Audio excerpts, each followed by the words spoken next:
हम लोग ने एक कविता पढ़ी थी पहली, जिसका पूरा कृति मैंने यहाँ पे करके दिखाया है। अब इसी के जैसी अब दूसरी कृति हम लोग करेंगे, दूसरी कविता की कृति करेंगे बच्चों। दूसरी कविता कौन सी हम लोग ने पढ़े थे? हाँ, याद है तुमको कौन सी पढ़े थे हम लोग? नहीं याद है? कौन सी पढ़े थे, नहीं याद है तुमको? ठीक है, अभी देखते हैं हम लोग कौन सी पढ़े थे। तो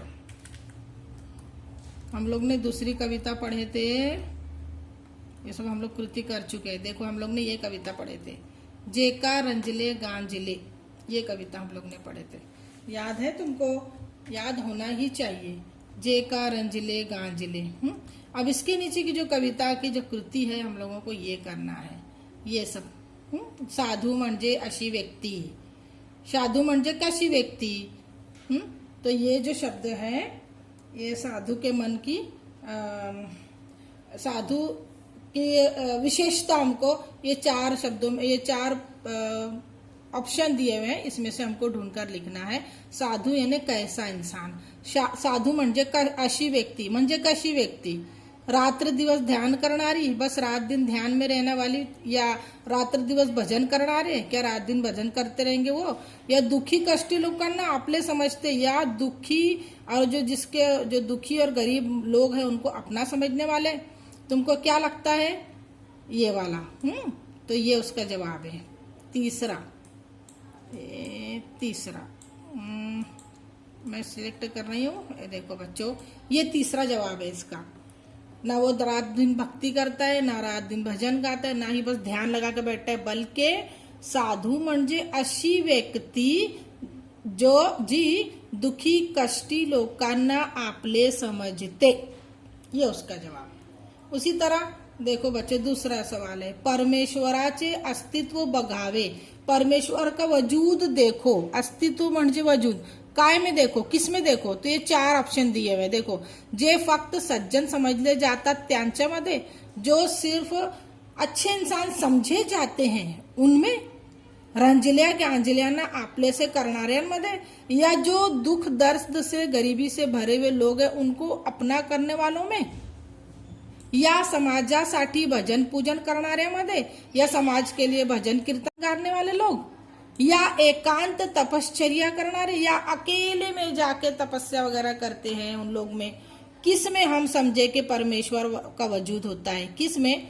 नंबर 2 में, रंजल्या गांजल्यांना आपले से करणाऱ्यामध्ये, ये वाला, आ वाला, रंजल्या गांजल्यांना आपले से करणाऱ्यांमध्ये, जो दुखी लोगों को, जो मुसीबत ज्यादा लोगों को अपना समझता है, इसी ऐसे ही लोग में परमेश्वर बसता है। समझा बच्चों तुम लोगों को? तो ये है अगला संत। अब दूसरी एक कृति, संत तुकाराम महाराज यांनी सांगितलेली साधूची लक्षणे। संत तुकाराम यांनी सांगितलेली साधूची लक्षणे, ये हमारा अगली कृति है। देखो या ध्यान दो, हमारी दूसरी कविता चल रही है बच्चों। कौन सी चल रही है? दूसरी कविता चल रही है। साधू तुका म्हणजे यांनी सांगितली थी साधू का लक्षणे मतलब निशानियां। कौन कौन सी निशानियों के से हम लोग पहचानेंगे कि हाँ ये साधु संत इंसान है, ये एक अच्छा मानुस है, ये एक सज्जन मानुस है। कौन से, क्या क्या उसके अंदर खूबी रहेगी, क्या क्या खूबी रहेगी? तो हम लोग यहाँ पर जो भी खूबी रहेंगी, 4 खूबी हम लोग ने जितनी भी खूबी पढ़े हैं यहाँ पे 4 दिया हुआ है, तो हमको 4 खूबियां यहाँ पर लिखनी है। वो निशानियां, लक्षणे मतलब निशानियां।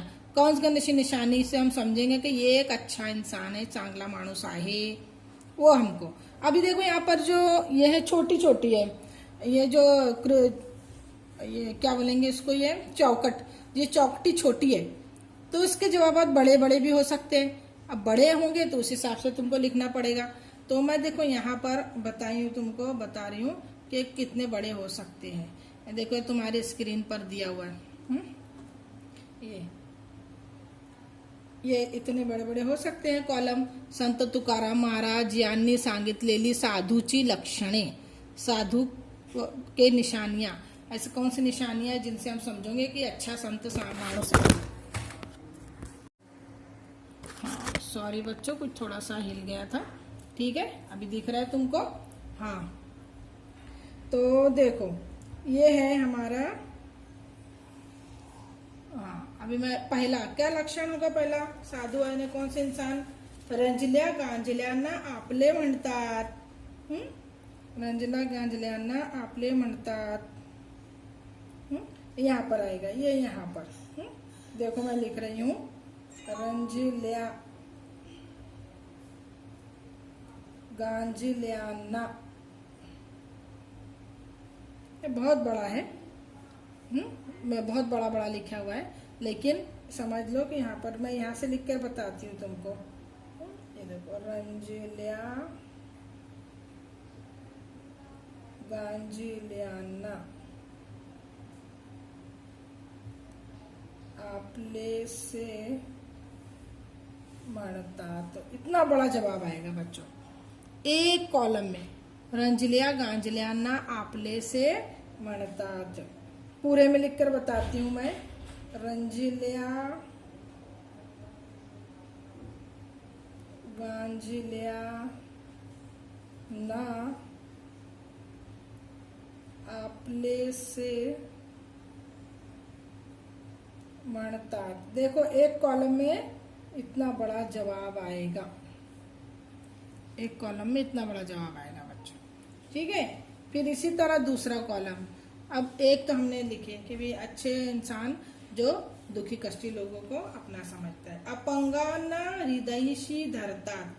अपंगांना, अपंगावर माया करतात, हम सादा भी लिख सकते हैं। ये मैं दूसरे लाइन में लिख रही हूँ। दूसरा अपंगांना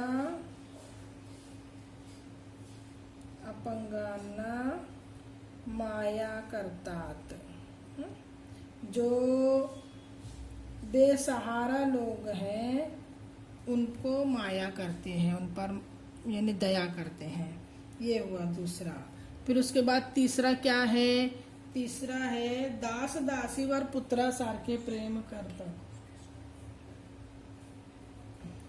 दास दासीवर प्रेम करतात।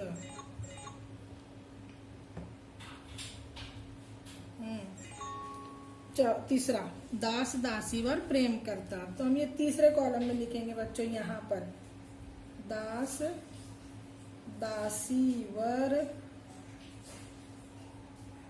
प्रेम करतात। इस तरीके से तीसरे कॉलम में हमने कहाँ पर लिखा? ये यहाँ पर। ये बहुत बड़ा है, इस पर इतने में पूरे में आएगा यहाँ पर, ठीक है बच्चों। चलो उसके बाद चौथा हम लोग लिखेंगे किसके जैसा है? नवनीता सारखे। नवनीता सारखे मन, जिसका मन नवनीत के जैसा है। नवनीता सारखे मन। अभी तमाम चीज देखो हम लोग इसके अंदर देखेंगे कविता में। ये इतना बड़ा छोटे छोटे कॉलम दिए थे हम लोग ने, कितना बड़ा बड़ा जवाब लिखा देखे बच्चों। तो देखो ये हम रंजले गांजल्या, यहाँ से जवाब आ सकता पहला। रंजले गांजल्यांना आपले करतात। कहाँ लिखे हमने? ये देखो यहाँ लिखे, ठीक है। ये यहाँ लिखे हमने। फिर हम लोग लिखे दूसरा। क्या लिखे हम लोग ने? दूसरा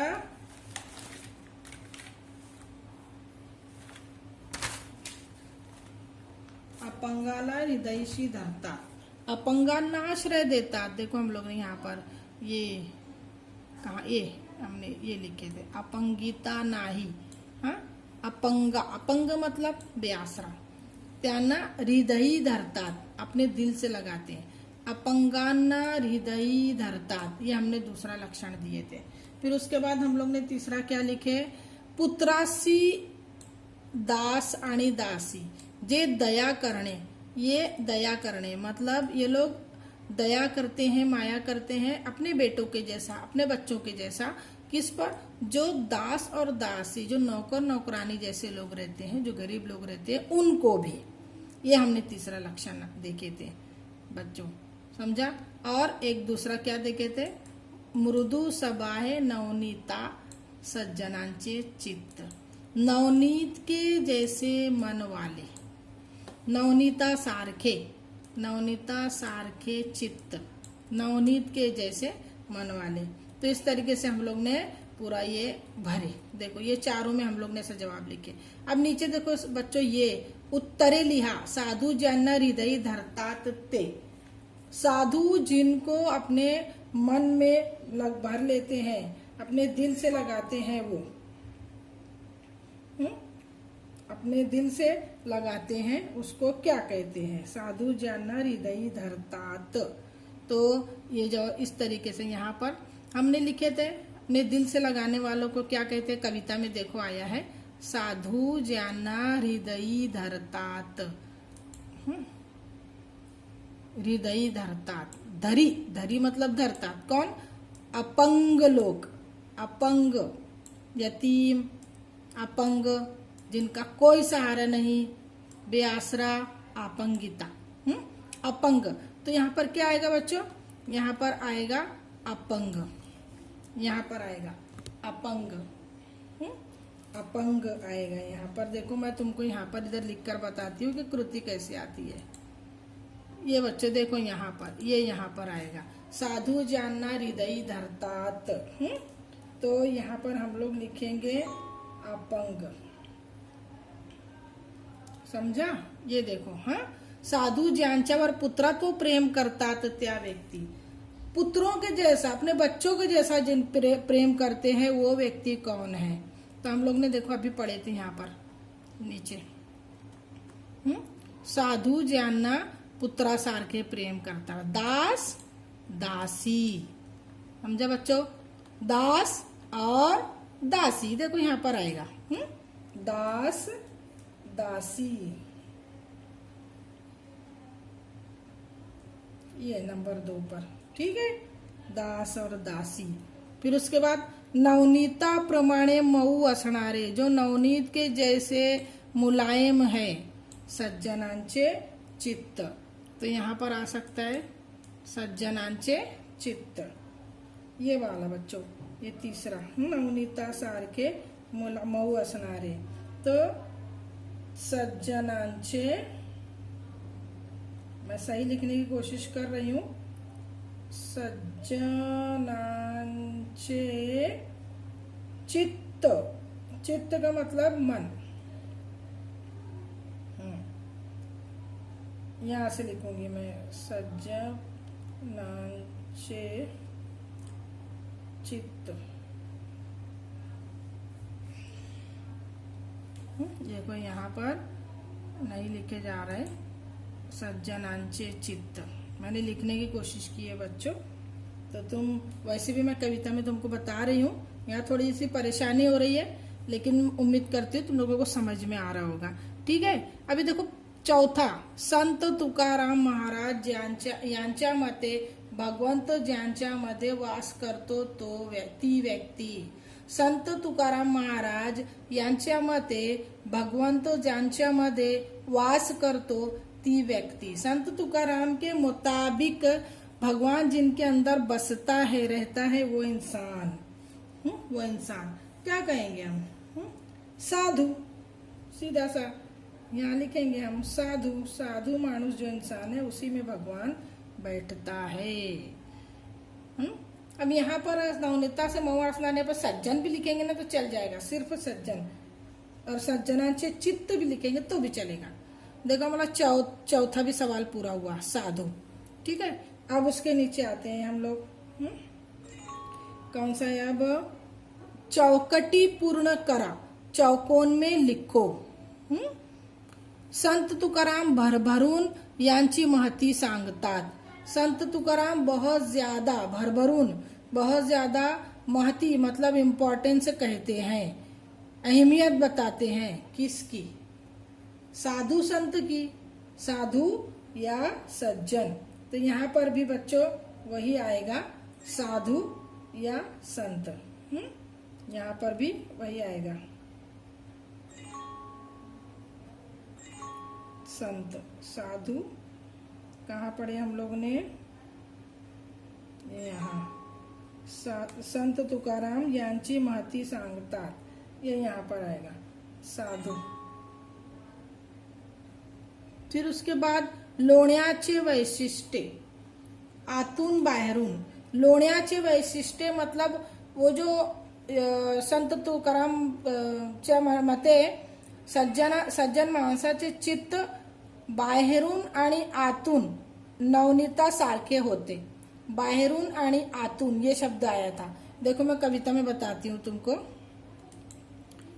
बाहेरून आणि आतून नवनीता सारखे, देखो मृदु सबाहाय नवनीता, नवनीत सज्जनांचे चित्त। अब हमारा सवाल क्या है, गौर करो। सवाल है संत लोण्याचे वैशिष्ट्य, मतलब लोणी का मतलब नवनीत, नवनीत यानी मक्खन। तो उसका विशेषता क्या बताया है कविता के अंदर? तो कविता में उसका विशेषता बताया है आतून बाहेरून, मतलब अंदर से बाहर से दोनों तरीके से। आतून बाहेरून यानी अंदर से भी और बाहर से भी। आतून बाहेरून, आतून बाहेरून, अंदर बाहर से लोणी के जैसा था। साधु संत रहते हैं। अब देखो ये हो गया हमारा। अब दूसरा, एका वाक्यात उत्तरे, नीचे बच्चे देखो नीचे, ये नीचे आए हम लोग ने, एका वाक्यात उत्तरे। ये हमारा मेरे ख्याल से आखिरी सवाल है। हाँ, देव कुठे जाणावा, ये सवाल। देव कुठे जाणावा, देव कहाँ पर होता है, ये कहाँ पर मानते हैं हम देव को? तो साधूच्या मते देव रंजिल्या गांजल्यांच्या भाव करणाऱ्या साधूमध्ये। अगर हम इतना बड़ा अगर हम लोग नहीं सोचे कि देव कहाँ माना जाता है, हम लोग देखो कविता पढ़े थे ना, तो तेथेच देव मानावा। तुका म्हणे सांगू किती तोची भगवंतांची मूर्ती। तुकाराम कहते हैं कितना बोलूं मैं, यहीं पर तो भगवान बसते हैं। कहाँ पर?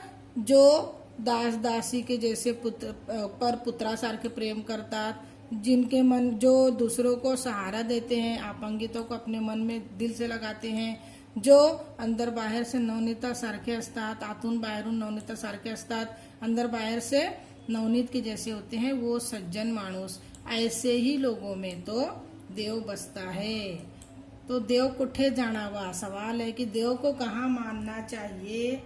तो साधूच्या ठिकाणी। हम साधा सा शब्द लिख सकते हैं, साधूच्या ठिकाणी देव जाणावा। साधूच्या ठिकाणी, साधु की जगह पर हम देव को मान सकते हैं। साधूच्या ठिकाणी। कौन सा सवाल है हमारा? कौन सा सवाल है हमारा? देखो नीचे वाला सवाल है, ये नीचे वाला, ये वाला सवाल है हमारा।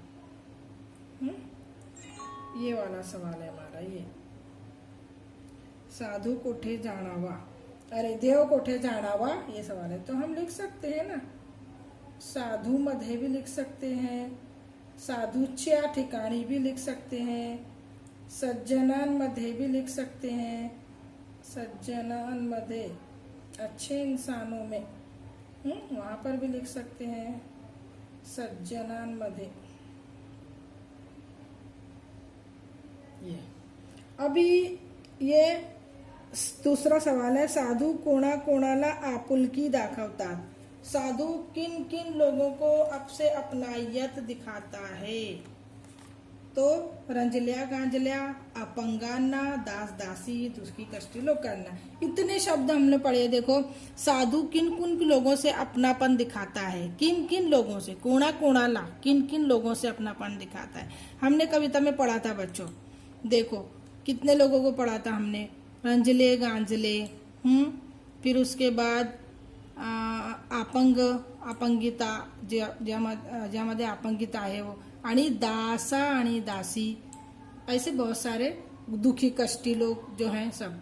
तो हम यहाँ पर लिख सकते हैं रंजले गांजले, अपंग और दासा दासी, इतना शब्द हम लिख सकते हैं यहाँ पर। ठीक है, समझा तुमको आज का? देखो हम लोग यहाँ पर लिखने की कोशिश करेंगे, सबके नाम लिख सकते हैं यहाँ पर हम लोग।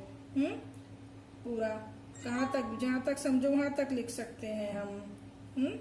क्या क्या लिखेंगे हम? रंजिले, गांजिले। और क्या दूसरा लिखेंगे हम? अपंग। और क्या लिखेंगे? दास, दासी। देखो ये 3 शब्द यहाँ पर आया है, हम लोग इसको लिखने की कोशिश करेंगे। दास, दासी, ये हमारा सवाल है। समझ में आया बच्चों? देखो ये हमारा आज का जो था इतना। आज के लेसन में या आज के पीरियड में हम लोग ने 2 कविताओं के बारे में पूरा पढ़ा, और 2 कविताएं पूरी उसका स्पष्टीकरण के साथ, जो हम लोग पहले सिर्फ स्पष्टीकरण किए थे, उसके बाद हमारी कृति रह गई थी, वो कृति हम लोग ने आज पूरी की, दोनों कविताओं की। तो बच्चों जो दोनों कविताओं की कृति को मैंने भरा है यहाँ पर तुम लोगों को सामने स्क्रीन पर, उसको तुम लोग अपनी कॉपी में उतारो।